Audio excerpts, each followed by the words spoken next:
Hey everybody, Pastor Stephen Anderson here from Faithful Word Baptist Church in Phoenix, Arizona. In this video, I'm going to be going through the first part of my life story, really focusing on elementary school. Now, I don't know about you, but I absolutely love autobiographies. I love to listen to people tell their life story, so I'm hoping that somebody out there finds this video entertaining or interesting in some way. So going back to some of my earliest memories when I was a kid, I always loved learning. And so I really wanted to do schoolwork when I was a little kid. So my mom used to buy me these school books from Toys R Us and bring them home and have me work through those books. She taught me how to read when I was 3 years old using two books by Dr. Seuss, Hop on Pop and One Fish, Two Fish, Red Fish, Blue Fish. And so I worked through that stuff and I was actually able to start school early. So I had just turned 4 years old when I went into kindergarten. So I ended up being a year younger than everybody else. And that continued for the next several years. And one of the interesting things about my elementary school career is that actually my first 6 years in school, I went to 6 different schools. So I was just literally changing schools every single year, which forced me to have to meet a lot of people and constantly get new friends, because every time I switched schools, I didn't know anybody. So, and add to that the fact that I was a year younger than everybody. So I really had to learn how to get there and make friends and figure out which way was up at each new school. So I went to kindergarten when I was 4 years old at Calvary Baptist School, and it was an ACE type school. And so I did that when I was 4. The only thing I remember was them really hammering phonics, because even though I knew the basics of reading going in, which is why they allowed me to come in, at a year early, because I already knew most of the basics of reading, they're still hammering all the alphabet and everything. So I just remember, getting there and learning about the letter A at the beginning of the year and singing this song. The aging ape was out of shape because he ate and ate and ate. It's funny how these things stick with you. I still think about, how I get out of shape because I eat too much. But I did that when I was 4. So then 5 years old, I went into the first grade. And then I started out the year at that same Calvary Baptist School very briefly. But then we ended up leaving the church because it was a church-based school. And we ended up going to a church that was meeting in someone's house. And so we had school in someone's house. We had like a Christian school in the garage of someone's house for first grade. So we would do our ACE schooling there, and then we had recess in these people's backyard. And so I did that for first grade. Well, by the time I got to second grade, we had switched to another church that was called Tabernacle Baptist Church. Now it's in Roseville, California. Not sure exactly where it was in that greater Sacramento area back then. But so I went to their church school for second grade at Tabernacle. I was 6 years old. And this is around the time I got saved. So I was 6 years old when I got saved. And I remember my mom going through the gospel with me by the bedside and, showing me all the verses in the Bible, praying with me. And, I called upon the name of the Lord, asked Jesus Christ to save me, put all my faith and trust in him.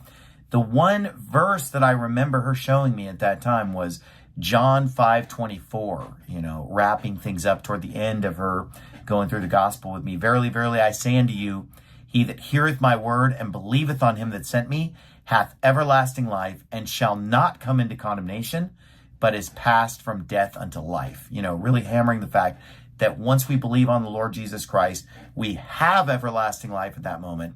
We will not come into condemnation.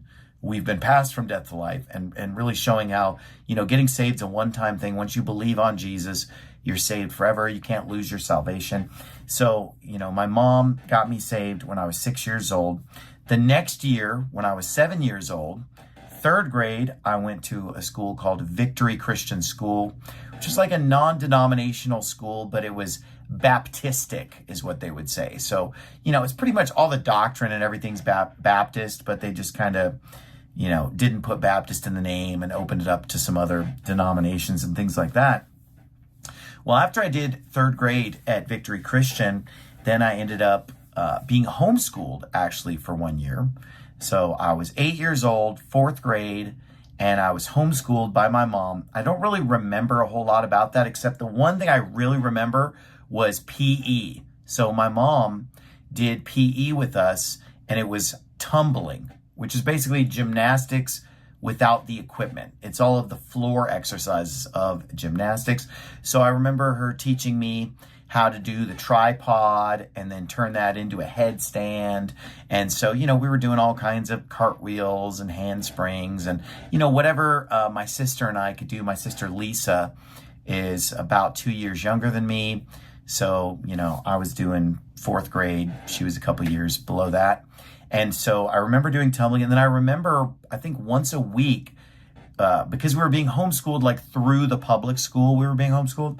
So we ended up going down once a week for a computer class, and we were using like Apple Macintosh computers. And I remember loving that and doing stuff on the computer. And I think we were playing Oregon Trail, definitely played Oregon Trail later. But I remember, I think that year also playing some Oregon Trail, thou hast died of dysentery or whatever. It was pretty hard to get across the country in that game without dying. So at the end of that, my parents finally found like the dream church, this church that they'd really been excited about, called Citadel Baptist Church. And it was in South Sacramento.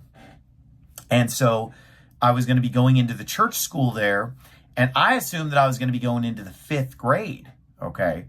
But my mom went down and signed me up. And when she got home, I was like, hey, you signed me up for the fifth grade, right? Because she was always trying to hold me back a year because she didn't really like the fact that I was always a year younger than everyone else, So she wanted me to be with kids my age. And I was also like pretty short for my age when I was in elementary school. Now I'm just average white guy height at 5'10". But when I was little, I was, short for my age. And so she didn't really like the fact that I was way smaller than everybody and everybody was older than me. So she was always trying to hold me back, but I was always wanting to press forward. I didn't want to do an extra year of school. And so I was like, hey, you put me in fifth grade, right? And she's like, nope, I put you in fourth grade. And I'm like, what in the world? Why do I have to go to fourth grade again? Because I'd already done fourth grade in homeschooling.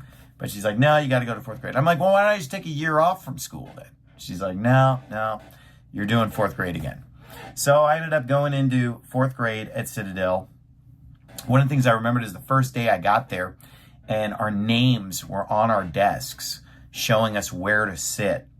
And I remember walking into the classrooms. It was I guess I was one of the first people there, because I remember walking in and it was like pretty much empty. And I was looking at the names on the desk, seeing like, okay, who's sitting with me? And I didn't know anybody, it's another brand new school. And I remember seeing that to my left was a girl, to my right was a girl, in front of me was a girl, and behind me was a girl. And I remember just thinking, man, I just have the worst luck ever, because when you're 9 years old, this is, how you think. So when I was 9 years old, I'm like, oh, I don't want to sit with girls, But it turned out that they'd actually done this on purpose. Every single person had this same problem that I had, because it was like boy, girl, boy, girl, boy, girl, because they figure you're going to talk in class less, you're going to goof around less if it's, boy, girl, than if it's, you're with your other boys and you can goof off and get into trouble and whatever. It's funny, like if you're in high school, you'd be like, hey, yeah, girl on each side, great. But when you're 9 years old, that's not what you're thinking about. And so I remember that. And the other thing I remember is around this time, I got my first dirt bike. So my dad was really into riding dirt bikes when I was growing up. So he got me a dirt bike. And, this is really embarrassing, but one of the very first times, or maybe even the very first time I rode it, we did it in the backyard, which is like this really confined space, not really a good place to ride a dirt bike, because we had just a tract house. So it wasn't a huge backyard at all. It was pretty small. And so I get on this dirt bike. I don't know what I'm doing. And I ended up just getting out of control and just launching my dirt bike, or riding through the wooden fence on my dirt bike. Like I just burst out of the yard through the fence, just put a hole in the fence, just completely demolished the fence, got all banged up. So my dad was a little disappointed in my lack of immediate aptitude on the dirt bike, because the first thing I did was just ram it through a fence. But, later on, I got a lot better at it. And one time I even impressed my dad on the dirt bike, because he was pretty hard to impress, because my dad is like an extremely good motorcycle rider. So he's a pretty tough act to follow.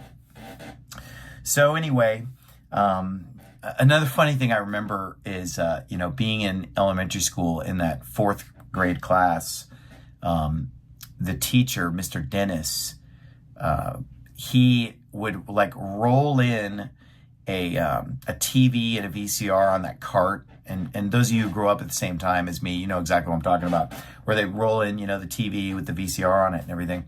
And this guy just absolutely loved nature videos. So we were constantly watching videos about different animals and things, these kind of nature videos. But these videos would inevitably have these kind of embarrassing parts where like animals are mating or something, or it'd be something of that nature in the video. And I just remember the teacher would just turn bright red during those parts, and he would just say, "It's part of nature." Because all the kids are giggling and like, "Oh man, what are they talking about?" or whatever, these kind of like obscene things that they're talking about, just about animals or about their anatomy or just strange things that they're doing or mating or whatever. And I remember him just always saying, "It's part of nature. It's part of nature, kids. Like, pipe down, part of nature." So fifth grade, for the first time ever, I went to the same school for the second year in a row. So, I was 9 years old in fourth grade at Citadel, 10 years old, fifth grade, still at Citadel. And so that was cool that I actually got to stay with the same school for a second year. Then sixth grade, same school again. I was like, wow, this is great. I got my friends. I know people. I don't have to keep moving around. My wanderings in the wilderness were over. Well, no such luck. I get literally just a few weeks into sixth grade, and at the end of one school day, my dad just picks me up and just says to me, I walk up to the truck, and he says to me, "Go get your stuff, Stephen, because you're never coming back here again." So this was just out of the blue. I get out of class, I'm going out to my dad's truck to go home, and he just says, "Go back in there and get your stuff. You're never going back." So then, I said goodbye to like one or two friends briefly, but a lot of my friends had already gone home. It was just like, wow, that was abrupt. So I just got pulled out, and it was, that's a whole nother story, but there were issues with the church and everything. And so my parents ended up leaving the church, and so they pulled us out of the church school. So they put me into just public school. So this was going to be my first experience of actually going to public school. I'd been like homeschooled through the public school, but I wasn't interacting with other kids or anything, So I'd been in Christian school my whole life. So sixth grade, for the first time, I'm going to be going into public school. And remember, we're already a few weeks into the year. So, school has already started. I'm kind of jumping in midstream. So my first day of public school, I walk into the class, and they had a rule in California at this time that you could only have 34 students per classroom. That was the limit, and it was a pretty strict rule, apparently. I didn't really know that, though. So I was the 35th kid, because the school had 2 sixth grade classes with 34 kids each, and they were both maxed out, okay? So they brought me in. There's no chair for me. So they went to an adjacent class, got an extra chair, brought it in. I was the 35th kid. And I just thought, oh, they're making an exception for me so that I can be in this class. So my first day of public school just went awesome. I'm in the class. There was one kid in the class that I already knew, because I had played with this kid in the neighborhood, and his mom worked with my mom at JCPenney. So it was like we had this connection, and I was like, oh, great, I know someone, because you hate it when you don't know anybody. And the first day went really well. I was just really hitting it off with the other kids, just instantly felt right at home. And I was like, man, this isn't going to be so bad. This is actually great. New friends. I liked the teacher, liked the class, liked the curriculum. I mean, the first day was just awesome. I was so happy. I came home just thinking like, man, this is going to be an awesome year. I'm so excited. I'm so happy. Well, I get there the next day and I just thought, go back to the same class, keep going. And they tell me, oh no, you can't be in that class because there's a limit of 34 kids and you make 35, so there's no room for you. And I was like, what in the world? So they said, no, you're going into this other class that's called Partners in Learning. And this Partners in Learning class was like an experimental class. And I think it was for kids who came from rough backgrounds or it had problems or I don't know, but it was like, it was like just throwing in all these kids who had issues. And it was a mix of 4th, 5th, and 6th grade combined. Okay. Which that may not seem like a big deal, but when you're in 6th grade, you don't necessarily want to be mixed in with all of the 4th and 5th graders and stuff like that. So we're mixed into this class. Now here's another issue. Okay. In the class that I spent one day in, here was the demographic makeup of the class. There were 33 white kids in the class, and there was one black kid in the class. And I even remember the black kid's name. His name was Courtney because it stood out in my mind because that didn't seem like a boy's name to me at the time. But, it was 33 white kids, one black kid. Well, it turned out this new class that I was being put into, Partners in Learning, was, there was just very few white kids in this class. Okay. So ultimately, I was actually given the nickname Casper in this class because, and I was like, why are you calling me Casper? And they said, well, but you're the only white kid in our friend group, this particular friend group that gave me that name. They said, well, you're the only white kid in our friend group. So you're Casper because Casper's the friendly ghost. You're a white person that we relate to or that we like. So, you're Casper. So they literally just call me Casper, a lot of these people. And, for some reason throughout my childhood, I picked up a lot of nicknames and later on I had other nicknames, but, I was just known to a large segment of this class as Casper. And so that kind of tells you, how things looked. And so for me at the time, this is just awkward for me. This is just something I'm not used to, just being around just all of these kids from all these very different backgrounds than what I was used to. And so, I immediately, and I got into this class and I just did not feel like I fit in at all. I just did not hit it off right away with the other kids. And here's the thing about this is that at this school, whatever class you're in, that's also who you ate lunch with. That's who you had recess with. So it's not like I would just go to class with these kids and then I could go play with these other friends, that I'd made the day before. No, you're never going to see those kids again because you're going to recess, you're going to lunch, everything with your class. Okay. And so I just, the moment that really stands out in my mind was the first day I'm at lunch and I'm sitting at the lunch table and it was assigned seating at lunch. And I'm sitting with a bunch of kids that I was assigned to sit with, this particular table from my class. And everyone at the table except me is Filipino. Okay. And the thing about that, and I obviously have nothing against Filipinos. I have nothing against anybody of any other races or anything. But it was just like I didn't fit in, though, is the thing, And so they're all Filipinos and they all know each other really well and they're all buddies and they kind of all share this culture and whatever. And I'm just kind of the odd man out. I just remember just kind of sitting there and I remember they were obsessed with this snack called Funyuns. And so they're all, I just have this vision of them just all just stuffing their faces with Funyuns, just laughing their heads off, just having so much fun. And I'm just sitting there just, what the heck am I doing here? Just totally left out and just totally awkward. Just like, what in the world? What, this year is going to suck, And I went from just the day before thinking like, oh, it's going to be awesome. I love it. To just be like, wow, what is going on here?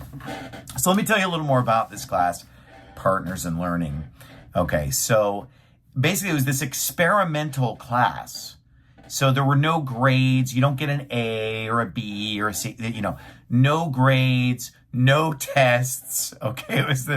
It was a lot of emphasis on like, I don't know, creative writing, art. It was a lot of like sitting around on bean bags and reading. It was a lot of like group projects and things. So it was not a traditional academic type of a program that I was used to.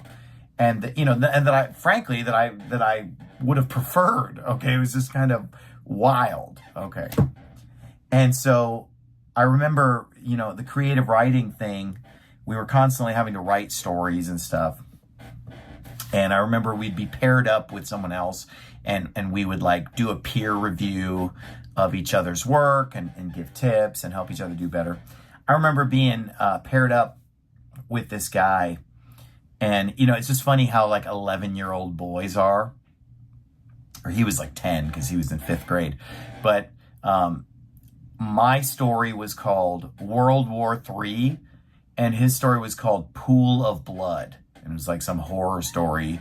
Mine was some war-based thing. That's the kind of, violent stuff that 11-year-old boys, right? When you just kind of turn them loose. Okay, PE in Partners in Learning was dancing, if you can believe that. Okay, so we literally learned a 50s dance called the jitterbug. And so, whenever we're doing PE, we're learning how to do the jitterbug.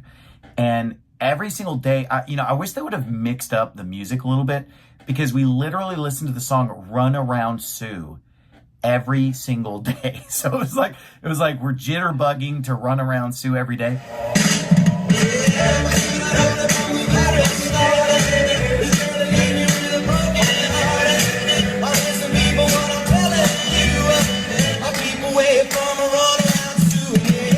Which, looking back, it was kind of cool. It was kind of fun. It was kind of neat. But at the time, when you're an 11-year-old boy, though, it's a little bit embarrassing or awkward to be, dancing with girls at that age, because it's a little bit of an awkward age or whatever. And so that was kind of an interesting choice of PE. But what's funny, though, is that over the course of the class, I ended up warming up to this class.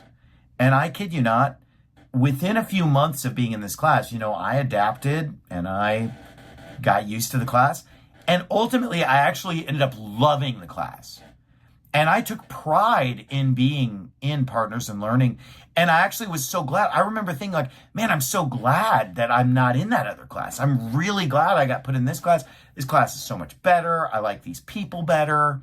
And I ended up making a lot of really good friends in Partners in Learning, fitting in, liking it, getting along with people, and kind of, like I said, it was kind of cool ultimately to not have to do all the tests and grades and so, to do all this like creative stuff with with art and writing and dancing and sitting around reading and all this stuff. So, in the end, I actually was really happy and really thankful. And I think that maybe God might have used that in my life too, just to kind of prepare me for later in life when, being in the ministry, pastoring, or even before I was pastoring, just dealing with a lot of different types of people. Because it would have been easy and comfortable for 6th grade me to just be a white kid in the class with all the white kids and just, everything handed to me on a silver platter, everything easy. But the fact that I had to keep switching schools and making friends again, and then I kind of got thrown into this situation where I was with these really like different ethnicities and stuff, and had to kind of like figure out how to make that work and everything. It was probably good for me. And like I said, by the end of the year, I actually loved Partners in Learning and was thankful to be there. And I could see that, all things work together for good to them that love God. So anyway, I finished 6th grade. I finished Partners in Learning. And it comes time for my 6th grade graduation. So for this graduation, there was this surprise for our parents where we were supposed to get a picture of our parents. We weren't supposed to tell our parents, but we were supposed to like sneak a picture of our parents and bring it to the school so that they could put together like a slideshow of all of our parents. And then we were going to sing the song did you ever know that you're my hero? And so we all sang that song, or, all the sixth graders, while pictures of our parents are coming on the screen. So I got this picture of my mom and dad that I knew that they were really proud of, because I knew that it was going to be important that I picked a picture that they liked. So they had taken this picture at their high school reunion. So I remember, they both like dieted and really made sure to be looking their best and everything for this reunion because, they want to impress all their old high school friends and stuff. So they had gone to this reunion just at the top of their game, taken this picture that they were proud of. And so I took that picture out of my parents' closet, brought it down to the school. They showed up. We sang that song. So remember, this is sixth grade graduation. So it was me and about maybe 20 other kids from Partners in Learning. But then it was also the 68 kids from the two normal sixth grade classes, the 34 each in those. And then, the 20 or so of us from over in Partners in Learning. So it was however many, 90 or something, whatever it was, sixth graders graduating. And then the other funny thing was, not only did we all get trained as a choir to sing Did You Ever Know That You're My Hero? I think the song is actually called Wind Beneath My Wings. We also sang Heal the World by Michael Jackson, if you can imagine that. So we had to memorize all the words. And I was saying, so I'm up there in public school. I'm 11 years old, singing in a choir of kids at my graduation. Heal the world, make it a better place for you and for me and the entire human race. There are people dying if you care enough for the I don't know. Anyway, that was bad. But anyway, so we sang that song. And and I remember just being like, oh man, my parents are not going to like it. I didn't like it, but I'm like, my parents aren't going to like this. Because I remember my parents had always said, hey, Michael Jackson's bad. Don't listen to Michael Jackson. Because I remember when I was 4 years old and I went to kindergarten, there was this kid in kindergarten who used to grab himself on the playground and say, I want to be Michael Jackson when I grow up. So I remember coming home from school, from kindergarten, telling my mom, hey, there's this weird kid on the playground. He grabs himself and says that he wants to be Michael Jackson when he grows up. And my parents were like, stay away from that kid. Michael Jackson's bad. So anyway, we sang Michael Jackson at the graduation. Well, then, they're giving out different awards and things that you earned. And there was this American Legion Award. And I don't really fully understand what this was, but it was this award that was actually only given to one male student and one female student. Okay, it was in the whole school. So out of the 3 different sixth grade classes, 2 kids are going to get this. So all the teachers got together and talked about it, and they decided who's going to get it. And it's, I have the certificate. It says high qualities of courage, honor, leadership, patriotism, scholarship, service, whatever. And so, we're at this event and they're about to read off, who earned this American Legion Certificate of School Award. And so they're about to announce the boy student.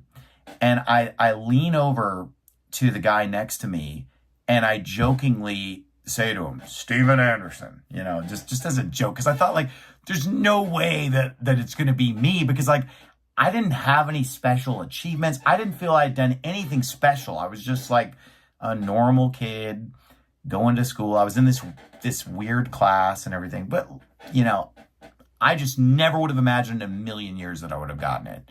So I just jokingly, to be a smart aleck, they're like, and the winner is, and I just lean over to the kid next to me, Steven Anderson, and then they literally say, Steven Anderson. I was like, what the? So, I got up and got the award, and I was just kind of like, wow, that's crazy. And then this other girl got it. She was from one of the other classes, and she was really excited about it. She was crying, happy, oh, that's great. I was just kind of I was just confused. Why did I get this? So I got this little medal and I got a certificate and everything. And to this day, I have no clue why in the world I got that award. I could not figure it out at the time. and I still can't figure it out because I don't remember doing anything special. I don't remember being anything outstanding in any way. I just felt like I was just kind of just grinding it out like everyone else. So I don't, to this day, I have no clue why I got that. Like, maybe it was something like, because, I got thrown into this class where I didn't really fit in, and then I ultimately figured it out. And I think maybe because by the end of the class, I was very enthusiastic about Partners in Learning. And I think I might have expressed how much I liked the class and how glad I was to be in this class. So my theory is that maybe my teacher might have just really liked the fact that even though I got put into a class where I clearly didn't want to be, and that where I didn't fit in and I didn't belong, that I guess just because I ended up making the best of it and ultimately, being really like almost just proud of being in the class. Like, yeah, Partners in Learning, it was like a better class. But I think that's just kind of how I've always been, just really optimistic. And I'm always trying to just make the best out of whatever situation I'm put into. But again, I have no idea. I don't really understand why. Anyway, that's the end of my elementary school career. I hope you enjoyed the video. A funny thing is that my wife and I kind of have this joke that she always jokes around like I tell the Partners in Learning story too much, So when I get together with family or friends, she's like, oh, here we go again, the Partners in Learning story. But I feel like it was kind of a pivotal or a key event that happened to me in my life where I just learned a lot of lessons. And it really was formative because then, going forward in the rest of my school career, I would always have this really kind of diverse friend group. And I'm not just saying like ethnically diverse, but even just, being friends with people from different groups and different crowds and kind of crossing those lines just because I had kind of, had my eyes open to that a little bit that year. So it was kind of a transformative thing. It was something that I kind of think about a lot. And so that's why I tell the story a lot. So my wife kind of laughs at me about telling the story, but I'll bet you at home have never heard the story before because I don't think that I've talked about it from the pulpit. And if I have, I definitely didn't go into this kind of detail. Anyway, I hope you enjoyed, and God bless you. Have a great day.